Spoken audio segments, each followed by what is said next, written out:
تو یہ خیال تھا شاید الائنس کا ہمارا ذاتی میٹنگ پرسنلی ہوگی، اور all of a sudden it's a surprise کہ فنکشن ہے اور آئی ہیو ٹو اسپیک۔ دیکھیں، حالات تو سب نے دیکھے ہیں، قوموں کی زندگی میں مختلف واقعات آتے ہیں، لیکن کبھی کبھار تو ایسے وقوع رونما ہوتے ہیں کہ قوم کو اکٹھا ہونا پڑتا ہی ہے۔ جتنے بھی ہو، ملک سب سے پہلے، اور ملک کا کاز سب سے پہلے۔ جو مرضی ہو جائے، ملک رہے گا تو سب اپنا رول پلے کر لیں گے۔ ملک نہیں ہوگا تو نہ ہم اس میں جمہوریت سیکھ کر سکیں گے، نہ آزاد عدلیہ مانگ لیں گے۔ سب سے پہلے یہ ہے کہ اس وقت جو ملک جس طریقے سے ناسور سے گزر رہا ہے، اگر آپ دیکھیں 2005 سے 2017 تک بلوچستان میں جتنے وقوع ہوئے ہیں، آپ اس کو اٹھائیں، 2018 میں دیکھیں، 2021 میں دیکھیں، 2024 میں دیکھیں، وہ روز بروز بڑھتے جا رہے ہیں۔ 2024 سے سب کچھ نیا پروسیس شروع ہو گیا، جدت آئی ہے دہشت گردی میں بھی، ہٹ اینڈ رن والا بھی پروسیس شروع ہوا، گوریلا وار کی طرح بھی اٹیک شروع ہوئے، اور سوئسائڈل بھی بیچ میں آئے، اور جس طریقے سے وار شروع ہوا ہے وہ ان کے ٹارگٹس بھی ایکسپینڈ ہوتے گئے۔ وہ سویلین کو بھی اٹیک کر رہے ہیں، لوگوں کو گاڑیوں سے اتار کے ایک ایک پاکستانی کو نام لے کر کے ان کو ٹارگٹ بھی کر رہے ہیں۔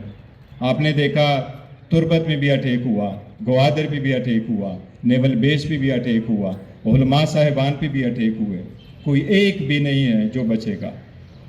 اگر قوم فریکچر بیانیے سے مقابلہ کرے گی تو دہشت گردی کے خلاف جنگ کسی نے نہیں جیتی unless and until پورا قوم اکٹھا ہو۔ آپ نے دیکھا کس طریقے سے اردوان کا دور دیکھے، ترکی نے کس طرح ان کا مقابلہ کیا تھا، ان کا بھی تو مقابلہ ہوا تھا۔ اسی طرح سے آپ لوگوں نے دیکھا سری لنکا میں بھی تو ایک بڑا ناسور تھا، انہوں نے کیسے مقابلہ کیا۔ اسی طرح سیریا میں بھی تھا، انہوں نے کیسے مقابلہ کیا۔ امریکہ نے بھی تو مقابلہ کیا۔ سب سے زیادہ وہ کہا کرتے تھے کہ ہمارے لیے کے سب سے زیادہ ہیڈک ہے، بجائے اس کہ ہم پوری دنیا کے ساتھ لڑیں۔ وہاں تو ہم لڑ سکتے تھے، کے ساتھ کہاں لڑیں گے جب کبھی وہ چرچ پہ اٹیک کرتے تھے، کبھی اسکول پہ اٹیک کرتے تھے۔ اس لیے یہ ایسا موقع آیا ہے کہ میرا تو ذاتی اوپینین ہے، subject to what the other سے what the party would eventually decide, کہ we have to be united. یہ جنگ نہیں جیتی جا سکے گی۔ کوئی بھی یہ کہتا ہے، اور آپ ان کو دیکھیں، انڈیا نے یہاں تک سٹیٹمنٹ دی کہ ہم نے پاکستان میں گھس کر کے لوگوں کو مارا ہے، اور یس وہ جہادی سٹائل کے لوگوں کو تو مروایا گیا ہے۔ اب ان کا کس طریقے سے مقابلہ کریں؟ جس طریقے سے انڈیا نے کہا تھا کہ rules of the game have to change, we have to change the rules of the game too. اگر اس کا مقابلہ کرنا ہے تو میں سمجھتا ہوں پی ٹی آئی کے پوائنٹ آف ویو سے پاکستان تحریک انصاف 70% عوام کو ریپرزنٹ کرتی ہے۔ اس لیے بڑا افسوس کے ساتھ مجھے ایک بات کہنا پڑ رہا ہے کہ جب اسمبلی میں ہم موجود تھے تو ڈیفنس منسٹر نے، حکومت کے نمائندگان نے جتنا ذکر پی ٹی آئی کا کیا، ایک لفظ انہوں نے را کے بارے میں اور انڈیا کے بارے میں نہیں بولا۔